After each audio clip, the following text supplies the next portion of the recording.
Այս պահի դրությամբ որևէ նորություն չկա, ողջը ներկայացուցել, երևակայի 1-2 օրվա ընթացքում արդեն կհետանանք, թե ում համակարգել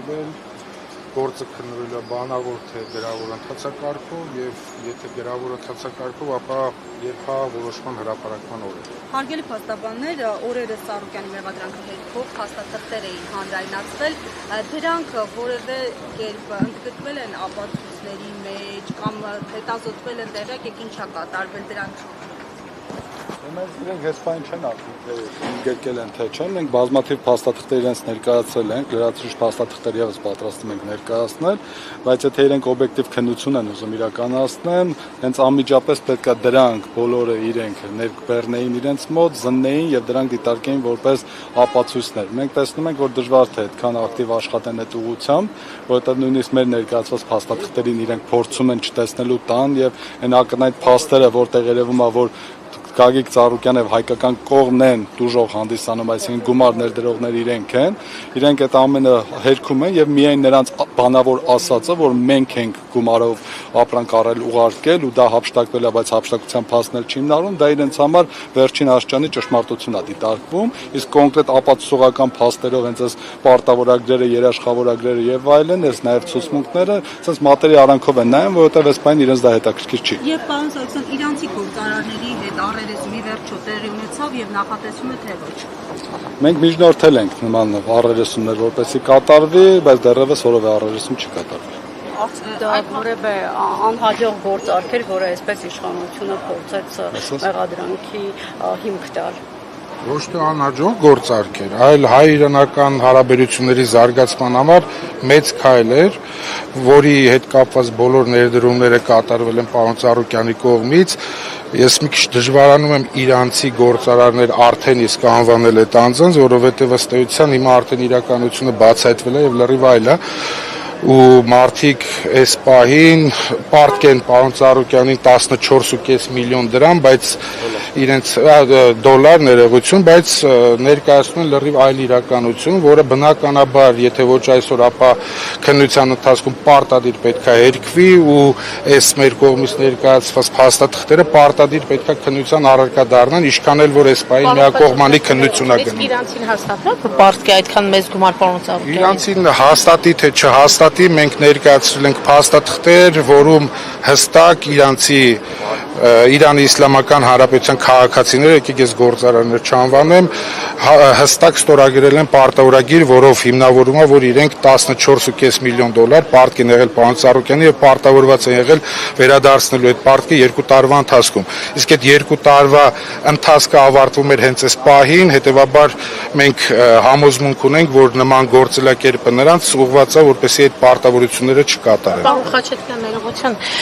կալանավորման միջնորդությունը քննելիս, երբ որ այս փաստերը ներկայացրել եք ու ասել եք, որ կալանքի ենթակա չէ, հիմնավոր չի եւ այլն, դրա զուգահեռ ներկայացրել եք դատարանի, որ սա քաղաքական հետապնդում է, Փաշինյանի հայտարարությունը դատարանի ներկայացրել եք, քննիչը արձագանքել է, չգիտեմ, դատախազը ինչ-որ ձևով այս քաղաքական ենթատեքստը ներկայացրել եք դատարանին։ Ոչ միայն ներկայացրել ենք, այլ նաև ուղիղ դատավորին հարց ենք տվել, արդյոք ինքը ի վիճակի է որպես դատավոր այս քաղաքական ճնշումների պայմաններում այս հարցին անդրադառնա, հատկապես որ Գագիկ Ծառուկյանը արդարացվեց ընտրակաշառքի վերաբերյալ գործով, որից հետո Հայաստան Հանրապետության վարչապետը հայտարարեց, որ դա կաշառքի դիմաց է տեղի ունեցել, հետևաբար մենք տեսնում ենք, որ այստեղ դատարանների նկատմամբ հստակ ճնշում կա եւ նույնիսկ դատավորին ասում ենք, դու ի վիճակի ես այս հարցին անդրադառնալու, ինքը նշեց, որ մենք ներկայացնենք մեր հիմնավորումները, ինքը դրա կանդրադառնա, բայց մենք տեսանք, որ որոշման մեջ ընդհանրապես դրան որևէ անդրադարձ չկա, որում ոչ միայն դրան։ Մեր կողմից ժամերով ներկայացված փաստարկներից գոնե մեկին չի անդրադարձել, գոնե հերքեր, գոնե գրեր, որ մենք ճիշտ չենք ասում, այսինքն անհնար էր դրանք հերքեր, որովհետև բոլոր ապացույցներով էին, ի տարբերություն քննչակամարների ներկայացուցի, որը որ ենթադրություններ էր, ընդհանրապես Իրանի քաղաքացիների ինչ որ հայտարարություններ։ Կներեք մի բան էլ ասեմ նախորդ հարցեր կապված, ուզում եմ որ դա շատ հստակ լինի բոլորիդ համար, էլի։ Ուրեմն տեսեք,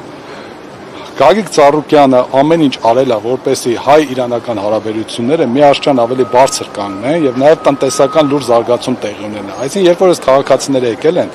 իրենք ներկայացրել են, որ իրենք Իրանի պետության կողմից ունեն լիցենզիա պետական կոնկրետ ապրանքներ Հայաստանում ներմուծելու, դա նավթամթերքների հետ կապված եւ այլն։ Այսինքն, քանի որ այնտեղ այդ լիցենզիաների պրակտիկան շատ լուրջ է, այսինքն իրենք կարող էին դա այստեղ գալ եւ ներկայացնել։ Եվ որպեսզի Գագիկ Ծառուկյանին համոզեին, նաև ներկայացրել են, որ իրենք պետության ներկայացուցիչներն են, այնտեղից դուք եթե հիշում եք ռեպորտաժներով հայ-իրանական առևտրի պալատը երբ որ բացվում էր, Իրանի Իսլամական Հանրապետության էկոնոմիկայի նախարարը եկավ այստեղ, մեր հանրապետության էկոնոմիկայի նախարարը հետ միասին բացումը կատարեցին, դեսպանը Իրանի մասնակցեց, նաև Գագիկ Ծառուկյանին նախագահի մակարդակով Իրանի Իսլամական Հանրապետության հրավերք էր ուղարկվել եւ նա գնացել էր այնտեղ, բայց քանի որ նախորդ նախագահան, որը վթարի ենթարկվելու պատճառով մահացավ, այդ նախագահի կողմից էր գնացել է բազմաթիվ նախարարների հետ հանդիպումներ տեղի ունեցել, ամենաբարձր մակարդակի հանդիպում են կազմակերպել եւ այս ամեն ինչը միտված է եղել, որպեսզի հայ-իրանական հարաբերությունները զարգանան։ Ու դրանից հետո ասել, որ գիտեք ինչ կա, Ծառուկյանը նպատակ չուներ այստեղ բիզնես անելու, միակ նպատակը խեղճ քաղաքացիները գային այստեղ նրանցից հափշտակություն կատարել։ Այսինքն Ծառուկյանը էլի, որ նույնիսկ ով բոլոր բնակավարներում բարեգործություններ է կատարում, սպորտում, մշակույթում, չգիտեմ, բժշկական հարցերում եւ այլն, այդ բոլորը դրա մասին գիտեք, այսինքն այդ ամեն ինչը ներդրումներ անելով հանդերձ, այսօր պետք է սպասել, որ Իրանի Իսլամական Հանրապետության ներկայացուցիչներին, որ այդպես ներկայանում, ասենք, այստեղ խափեր, հա։ Հետո շատ ներողություն, կարևոր հանգամանք կա մի հատ, որ այդքան ներդրում կատարելուց հետո պարոն Ծառուկյանը որևէ ներկայացուցիչ չի ունեցել հայ-իրանական առևտրի կենտրոնում, այսինքն ամբողջ կառավարումը թողել է նրանց վրա։ Մեկ ճիշտ գրծում էլի, թե դուք պարտավոր չեք իմանալ ամեն դեպքում Իրանի Իսլամական Հանրապետության քաղաքացիները ազգությամբ իրանցիներ են, թե սա հնարավոր է նաև սադրանք լինի հայ-իրանական հարաբերություններում։ Չէ, կարծեմ թե իրանցի են, այսպես խորությամբ չգիտենք, բայց ինչքանով որ տեղեկատվություն ունենք, իրանցի են։ Մենք չենք կարծում, որ ստե սա դրանք ընդհակառակը Իրանի Իսլամական Հանրապետությունը այս պահին եւս միջոցներ է ձեռնարկում, որպեսզի այս բարձր մակարդակի հարաբերությունները պահպանվեն, նույնիսկ լիցենզիան զրկել են այդ ներկայացուցիչներից եւ այլ ընկերության են տվել, որպեսզի նրանց հետ միասին շարունակվի։ Այսինքն իրենք էլ իրենց քննության արդյունքում բարձրացել են, որ իրենց քաղաքացիների կողմից կան չարաշահումներ, դրա մասին նույնիսկ պաշտոնական գրություններ կան եւ դրա հիման վրա իրենք փորձում են շարունակել եւ դրա մասին եթե չեմ սխալվում դեսպանը նաեւ իր հարցազրույցում իհարկե շատ դիվանագիտորեն անդրադարձավ, բայց նաեւ ընդգծեց Գագիկ Ծառուկյանի բարձր դերը այդ երկկողմ հարաբերությունների զարգացման մեջ եւ եթե այստեղ պետությունը Ծառուկյանի նկատմամբ չունենար նման վերաբերմունք պետական իշխանություն, ապա նրանք պետք է միայն նպաստեին, որպես այս հարաբերությունները խորը զարգացում ապրեին եւ այն Ծառուկյանի նախաձեռնությունը պետության համար մեծ օգուտներ կբերեր այդ թվում տնտեսական առումով։